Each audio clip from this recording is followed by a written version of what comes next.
Hello বন্ধুরা, আমি শ্রাবণী আবারও এসে গেছি ছোট্ট একটা মিনি ব্লগ নিয়ে। আমি সবসময় চেষ্টা করি ছোট ছোট মুহূর্তগুলো তোমাদের সাথে শেয়ার করার।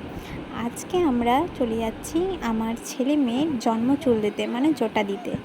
তো এসে গেছি পুজো টুজো করার পর। যখন ওদের চুলটা কাটা হচ্ছে, দেখো শুধু ছেলের কান্না। ও বলছে আমি তো কোনো মতেই চুল কাটতে দেবো না। ওকে বুঝিয়ে সুজিয়ে অনেক কিছু বলে বসানো হয়েছে। তো খুব খারাপ লাগছিল, কারণ ওদের চুলগুলো খুব বড় বড় হয়ে গেছিলো, দেখতেও খুব ভালো লাগছিল। কিন্তু কিছু করার নেই, এটা আমাদের একটা রিচুয়াল, যেটা আমাদের 5 বছর পূর্ণ হলেই দিতে হয়। এটা এক জায়গায় দেওয়া হচ্ছে, আবার আরেক জায়গায় দিতে হবে। সেই ভিডিওটাও তোমাদের সাথে অবশ্যই আমি শেয়ার করার চেষ্টা করব।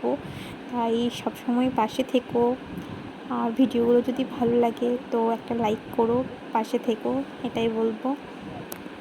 ছেলের হয়ে যাওয়ার পর এবার মেয়ে বসে গেছে। এই দেখো আমাদের সুজাতা রানী ওর বাবার কোলে। অনেক কষ্টে বুঝিয়ে সুজিয়ে বসিয়েছি, কিছুতেই চাইছিল না।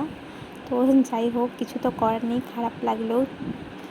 তো এই দেখো আস্তে আস্তে হয়ে গেছে। ওর মুখটা শুধু দেখো, ও মা কেমন লাগছে গো। যাই হোক, এইভাবে সবাই পাশে থেকো। আজকে ভিডিও এখানে।